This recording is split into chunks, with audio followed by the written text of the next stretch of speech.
سوال دریافت فرمایا آفتاب صاحب سے کسی نے، اور انہیں ہماری طرف سینڈ کیا تھا اس سے کہ ابن قیم رحمۃ اللہ علیہ نے نماز میں 7 مواقع ایسے لکھے ہیں جن موقعوں پہ دعا مانگنی چاہیے۔ اچھی طرح یاد رکھنا چاہیے کہ دعا ہمیشہ نماز میں ان الفاظ کے ذریعے مانگی جائے گی جو کتاب و سنت میں وارد ہوئے۔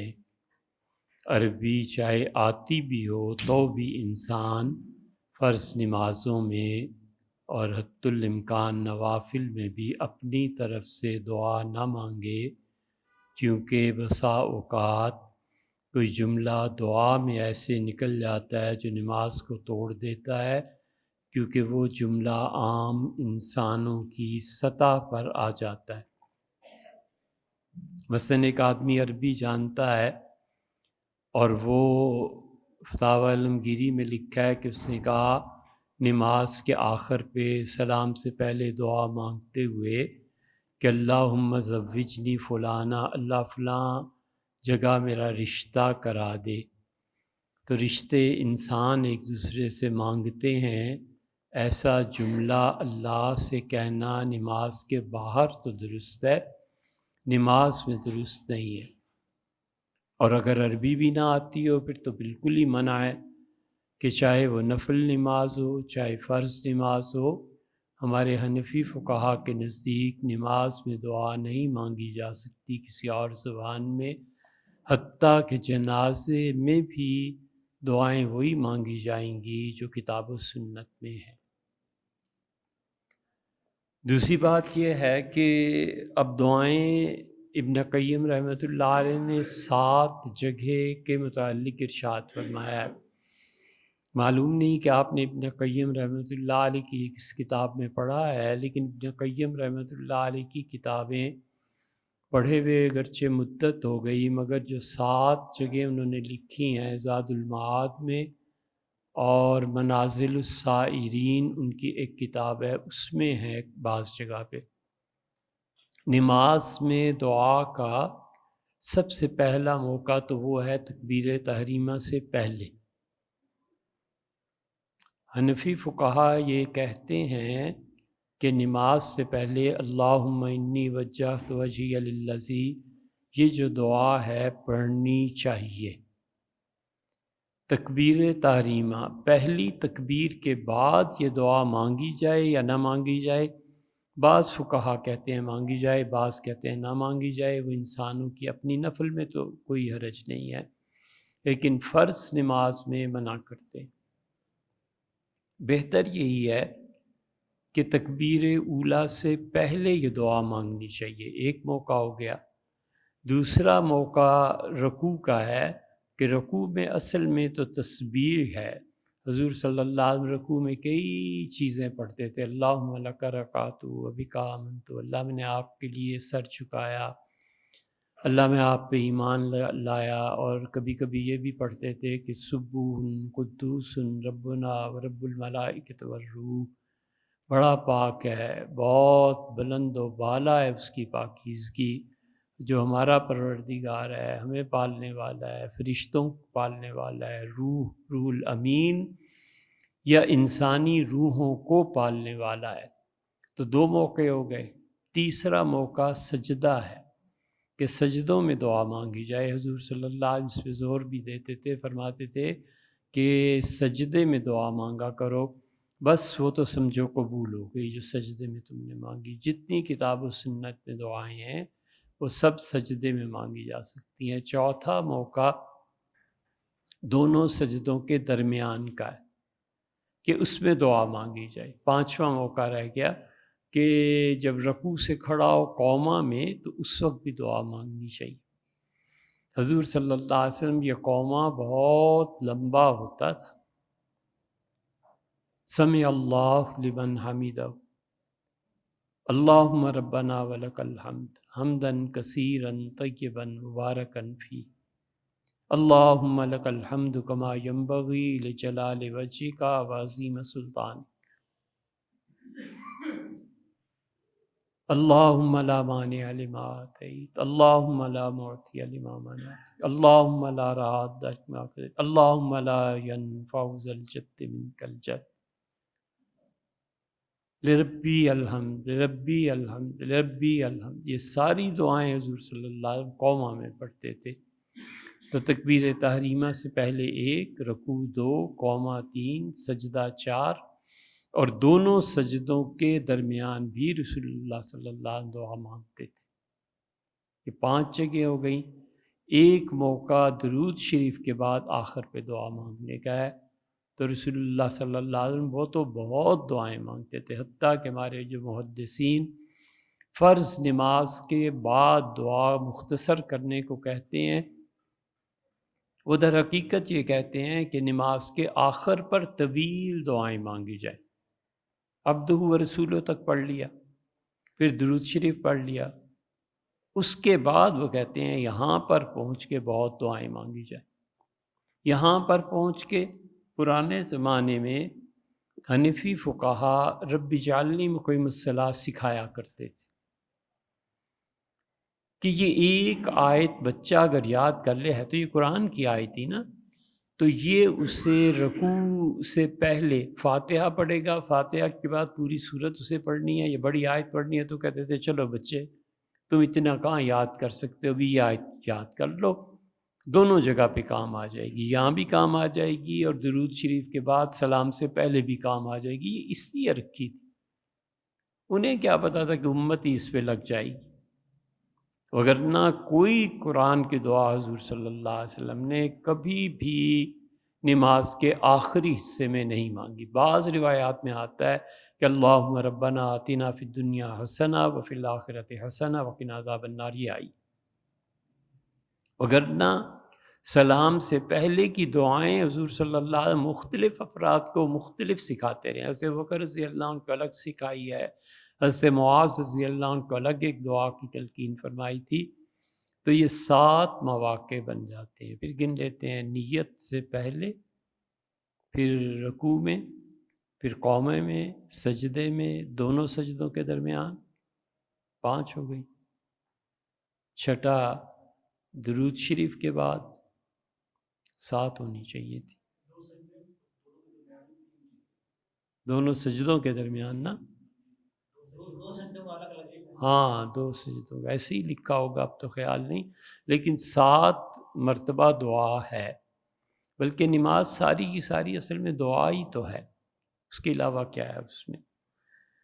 دوسرا سوال جو واٹس ایپ پہ ہی دریافت فرمایا امریکہ سے، یہ جو 2 چیزیں ہیں نا جس کا اور آپ کے امام صاحب کا اختلاف ہو رہا ہے کہ حضور اقدس صلی اللہ علیہ وسلم کا نسب نامہ، اور اسی طرح دوسری چیز جو آپ نے ارشاد فرمائی ہے، یہ دونوں باتیں ہم بہت تفصیل سے اس پہ بات کر چکے ہیں، بار بار ان چیزوں کو دہرایا نہیں جا سکتا۔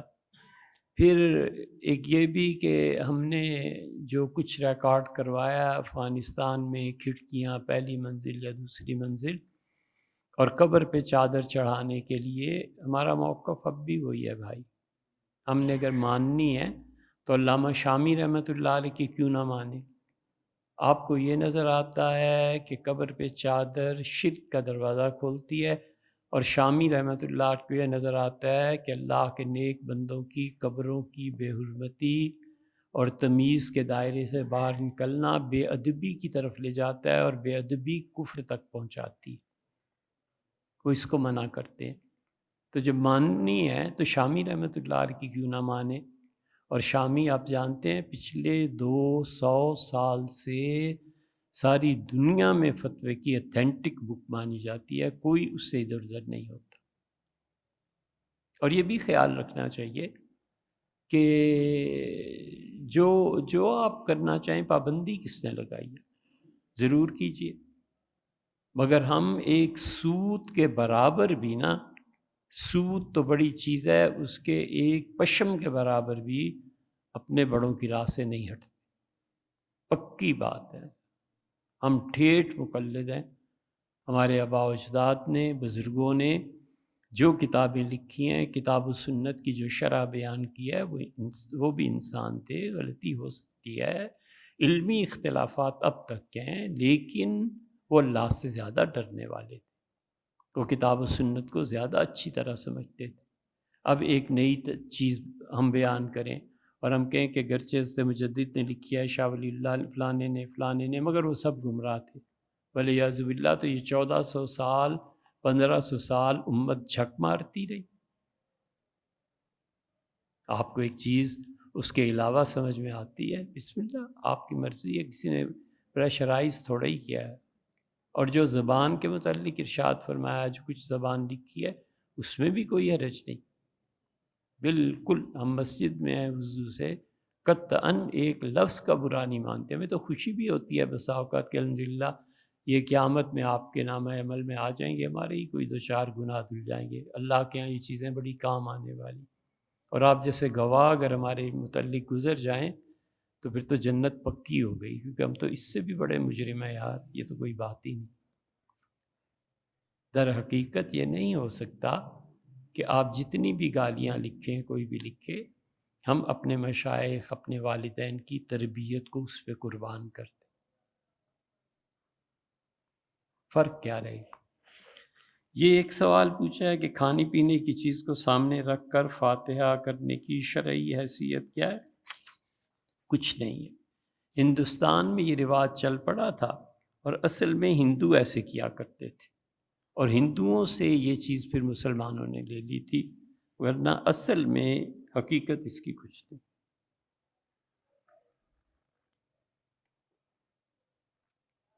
اس کی تفصیل آپ دیکھنا چاہیں تو حضرت تھانوی رحمۃ اللہ علیہ کے فتاویٰ ہیں، امداد الفتاویٰ، اس کی 5ویں جلد میں حضرت نے کچھ تفصیل سے بیان کیا ہے۔ خلاصہ اس کا وہی ہے جو ہم نے کہہ دیا کہ اسلام میں اس کی کوئی گنجائش نہیں ہے۔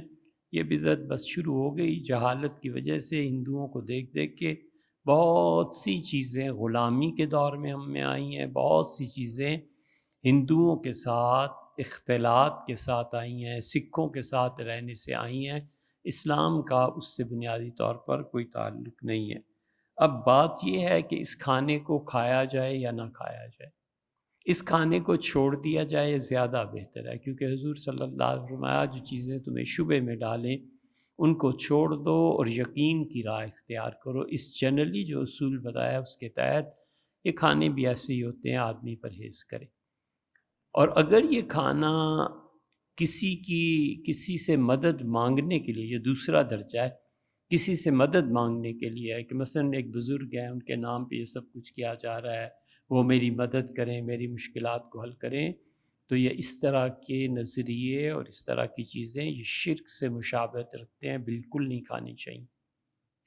تیسری چیز یہ ہے کہ کسی نے ایصال ثواب کے لیے رکھا کہ یہ جو کھانا مولوی صاحب کو کھلا رہے ہیں، جو کھانا اور لوگوں کو کھلا رہے ہیں، یہ سب اللہ تعالیٰ میرے آباء و اجداد کو فلاں کو ان کی روحوں کو اس کا ثواب پہنچائے، یہ کھانا بالکل درست ہے، حلال ہے، اس سے کوئی فرق نہیں پڑتا۔ وہ کھانا جو لوگ بھی کھائیں گے ان کے کھانے کا جو ثواب ہے وہ انشاءاللہ ان کو ضرور پہنچے گا۔ کرسی پہ نماز کے متعلق بہت مسائل ہیں جو آپ نے ارشاد فرمایا تھا، گزشتہ ہفتے تو نہیں، اس ہفتے عرض کر دیتے ہیں۔ ہم نے ان بہت سے مسائل کو اس ہفتے میں دیکھا تھا، پھر خیال آیا کہ ہم آپ کے لیے ایک چھوٹی سی کتاب تجویز کریں۔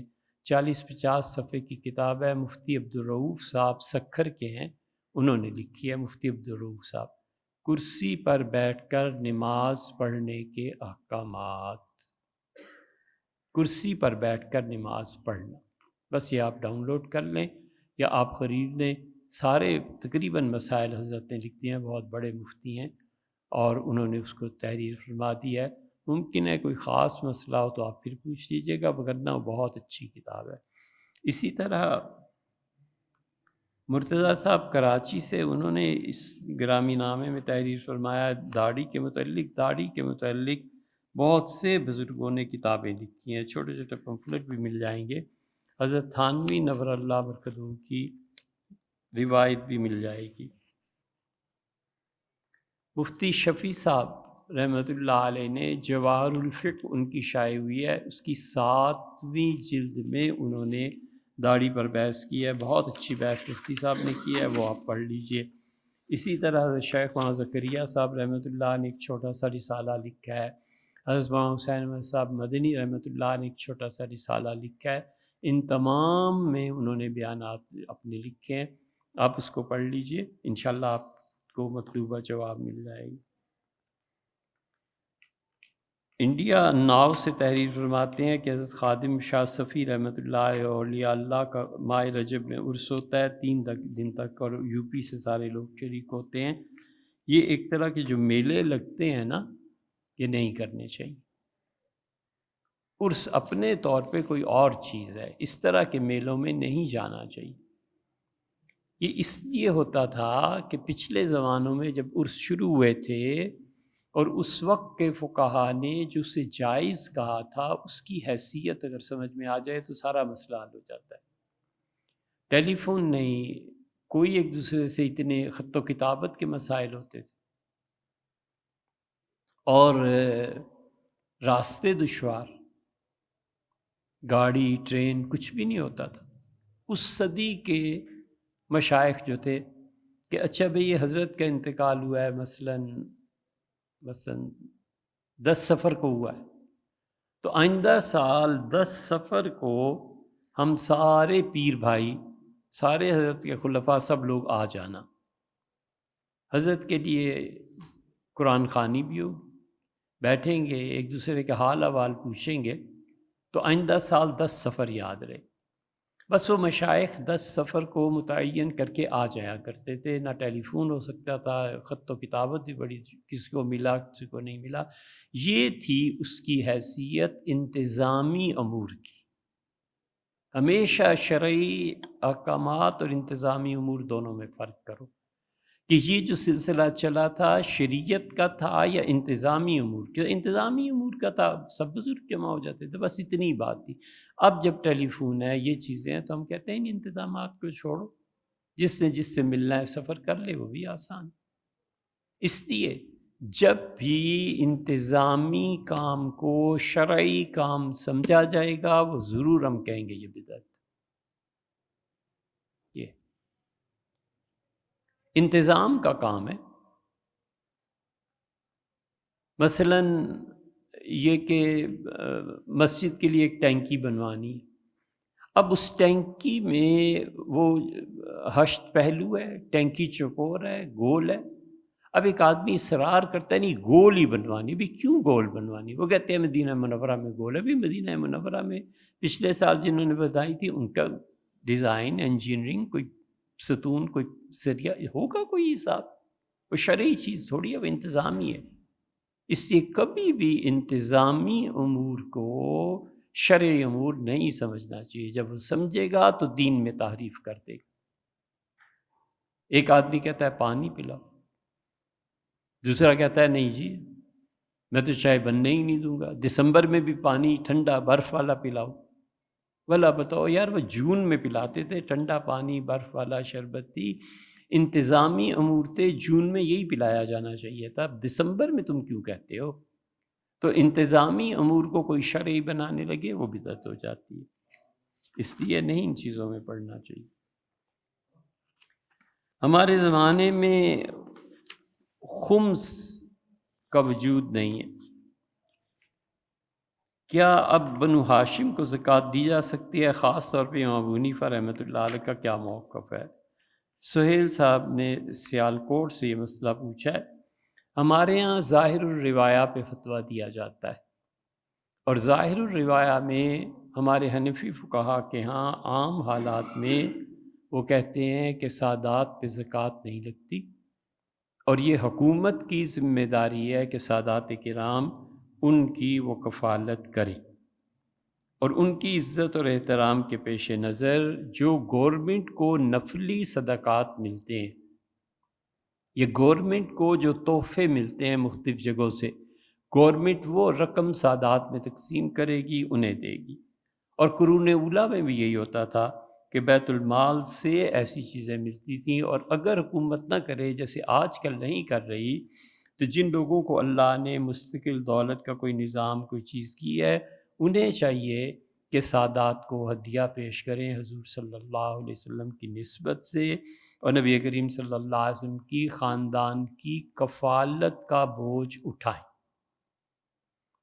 وہ دونوں طریقے پہ ہو سکتا ہے۔ ایک یہ ہے کہ مثلاً سید ہیں، خاندان ہے، اور فرض کر لیجئے کہ بیٹی بہن وہ غیر سید ہے، اب اس کا انتقال ہو گیا، تو یہ جو غیر سید بیٹی اور بہن ہے، اس کے بچے ہیں، وہ بچے تو سید ہیں نا، ان کی کفالت کرنا بہت بڑی نیکی کی چیزوں میں سے۔ حضور صلی اللہ علیہ وسلم سے پوچھا گیا کہ اللہ کے رسول سب سے اچھا صدقہ کون سا ہے؟ تو آپ نے فرمایا تمہاری بیٹی یا بہن جب اجڑ کے گھر آ جائے، یا اس کے شوہر کا انتقال ہو جائے، یا مراجعے کے طلاق ہو جائے، تو فرمایا اس پہ پیسہ خرچ کرو، اپنی بہن پہ، بیٹی پہ، یہ سب سے اچھا نفلی صدقہ جو تم اللہ کے ہاں پیش کر رہے۔ سادات بھی اسی زمرے میں آتے ہیں۔ اور حضور صلی اللہ علیہ وسلم کا یہ فرمانا کہ جو شخص عبد المطلب کی اولاد سے نیکی کرے گا، میں گارنٹی دیتا ہوں قیامت میں اس کو اللہ سے اجر لے کے دوں۔ بہت بڑی بات۔ یہ ہمارے زمانے کے فتنوں میں سے ایک فتنہ ہے، جو غامدی صاحب کا کلپ کبھی سنیے گا کہ سید اور غیر سید میں کوئی فرق نہیں۔ یہ نہیں ہے بھیا، ایسے نہیں ہے۔ امت پوری اس بات کی قائل نہیں ہے۔ آپ کیسے ایک شخص اٹھ کے کہتا ہے کہ سید اور غیر سید سب برابر ہے؟ یہ ایکسٹرا ایک چیز ہے جو اللہ نے انہیں دی۔ ایک آدمی کا قد اونچا ہے، ایک کا نیچا ہے، اب یہ کیا کوئی کر سکتا ہے؟ اللہ کی طرف سے۔ ایک آدمی کا حافظہ بہت مضبوط ہے، ایک کا نہیں ہے۔ یہ جتنی چیزیں اللہ کے اپنے دائرۂ کار اختیار کی ہیں، اس میں کوئی مذمت نہیں، کوئی چیز نہیں۔ تو اس لیے سادات کو یہ چاہیے کہ امت دے۔ ابن عابدین شامی رحمۃ اللہ علیہ نے لکھا ہے کہ عبد مناف جو تھے وہ حضور اقدس صلی اللہ علیہ وسلم کے چوتھے دادا بنتے ہیں۔ نبی کریم صلی اللہ علیہ وسلم خود عبداللہ، عبد المطلب، ہاشم اور عبد مناف، اور انہوں نے 4 بیٹے چھوڑے تھے، ہاشم، مطلب، نوفل اور عبد شمس۔ عبد شمس کی تو نسل چلی نہیں، اور نوفل کی نسل بھی نہیں چلی، اور تیسرے جو تھے مطلب، نوفل، عبد شمس، تینوں کی نسلیں آگے نہیں چلیں۔ ایک لے دے کے حضرت عبد المطلب کی نسل آگے چلی ہے، مطلب، نوفل، عبد شمس کو نکال کے عبد المطلب کے جو باقی تھے ان کی نسل ختم ہو گئی۔ ان کے آگے 12 بیٹے تھے، اور ایک حضرت عباس رضی اللہ عنہ کی اولاد ہے، ایک حضرت حارث رضی اللہ عنہ کی اولاد ہے، ابو طالب کی اولاد ہے۔ ابو طالب کی جو اولاد ہے، اس میں جو ہے نا علی، عقیل، سیدنا علی رضی اللہ عنہ اور جعفر، یہ 3 ان کی اولادیں آگے چلی ہیں۔ تو اس لیے امام ابو حنیفہ رحمۃ اللہ کی روایت ہے کہ وہ اپنے زمانے کے متعلق فرماتے تھے کہ بنو ہاشم کو زکوٰۃ دینا جائز ہے، کیونکہ ان پر یہ زکوٰۃ، عشر، فطرانہ، فدیہ جائز نہ ہونے کی وجہ خمس ہے، جو مال غنیمت کا 5واں حصہ انہیں ملتا تھا، جو اب نہیں ملتا۔ تو امام ابو حنیفہ رحمۃ اللہ کے نزدیک بنو ہاشم پہ لگ جاتی ہے، امام ابو یوسف رحمۃ اللہ اس کے خلاف ہیں، لیکن فتویٰ جس پہ دیتے ہیں وہ یہی ہے کہ ہاشمیوں کو زکوٰۃ دینا جائز نہیں، سادات کو زکوٰۃ دینا جائز نہیں ہے۔ 4 ہیں، جعفر، علی، عقیل اور طالب، ان 4 کی اولاد پہ زکوٰۃ نہیں لگے گی۔